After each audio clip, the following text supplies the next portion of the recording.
Picture this. You bet on a quarterback to be your anchor, you trade draft picks, you write a headline-sized paycheck, and instead you get a string of injuries, off-field noise, and more question marks than answers. That's Deshaun Watson's story in Cleveland right now. Back in Week 7 of 2024, Watson tore his Achilles, a catastrophic injury for any athlete. While rehabbing, he ruptured it again in January, which forced a second procedure and sent him further off the timeline for return. Yahoo Thao. Since then, he's been doing the work, out of the walking boot, throwing on the team's field, logging rehab sessions, and throwing drills with teammates. Progress has happened, but it's been slow and cautious, the kind of slow that keeps teams from penciling you back into the lineup. Reuters Cleveland opened the 2025 season by putting Watson on the physically unable to perform PPEP list, a move that guarantees he misses at least the first 4 games and gives the team roster flexibility while he rehabs. The Browns have repeatedly said they're focused on his rehabilitation, but as of the end of September, they had no plans to open a practice window or activate him. In short, comfortable progress, no timetable. Reuters. Add another layer. Watson still has an active civil case on his docket. A Harris County judge has now set a trial date for February 18, 2026 for one of the remaining lawsuits tied to allegations from 2020 to 2021. That legal cloud hasn't disappeared, and it complicates the story in ways that go beyond football. NBC Sports. Wow. So what does all that mean for his return? Realistically, it's unclear. The physical facts of a double ruptured Achilles are brutal. Recovery timelines can stretch, setbacks aren't rare, and for a quarterback whose game depends on timing, mobility, and torque in the lower body, rushing back is risky. Coaches have been careful in public. Watson's rehabbing, he's participating in controlled throws, but the team isn't yet comfortable betting regular season snaps on him. That's a conservative and, for most teams, sensible approach. Reuters. Then there's the roster reality. The Browns spent top draft capital and money to assemble the QB room and still haven't found stability. Joe Flacco was recently benched. Rookies Dylan Gabriel and Shedeur Sanders are both getting opportunities, and the front office has to weigh Watson's contract and availability against what the team can win with the players who are healthy now. Watson's 5-year, $230 million fully guaranteed deal still sits on Cleveland's books, a serious financial and roster variable as the team tries to salvage seasons in real time. Reuters. Let's be blunt about risk versus reward. If Watson comes back at or near his pre-injury form, Cleveland gets the elite thrower they envisioned when they made the trade.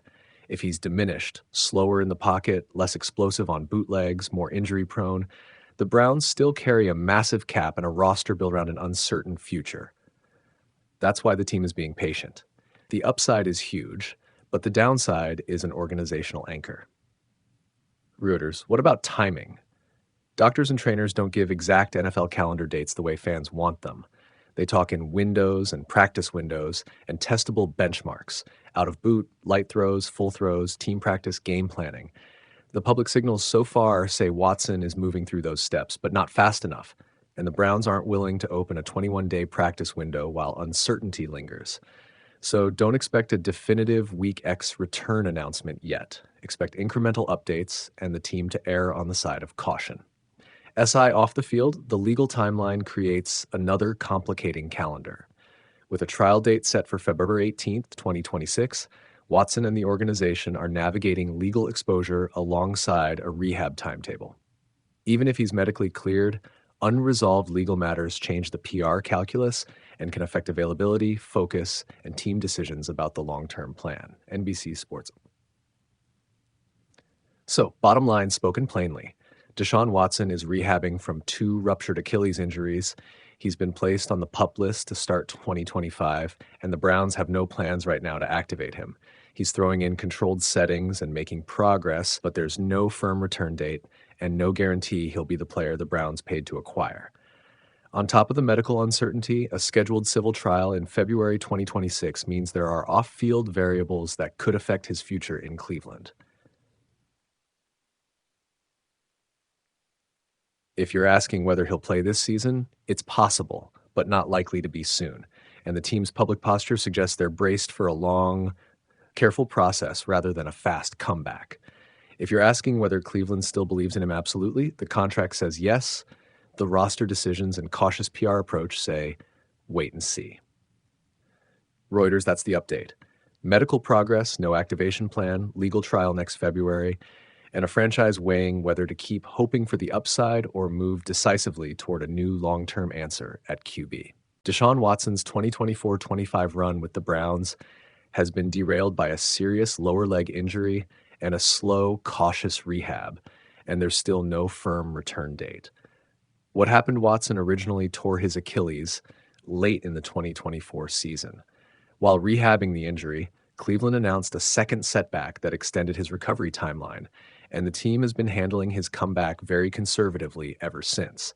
As of the Browns' 2025 training camp window, Watson remained on the roster's physically unable to perform PIP list while continuing his rehab work with the team's medical staff. AP News. Current status and timeline. The Browns have not activated Watson, and the club has repeatedly described his return as dependent on how his rehab progresses. Achilles tears, especially when the recovery is complicated, commonly require many months before a player is cleared for full football activity. Because Watson suffered a high-severity injury and then needed additional recovery time, the Browns have been careful not to rush him back. That means a mid-season return is possible in theory, but far from guaranteed. The team's public messaging has emphasized rehab and monitoring, not a target game date, Reuters. What this means for the Browns' quarterback room.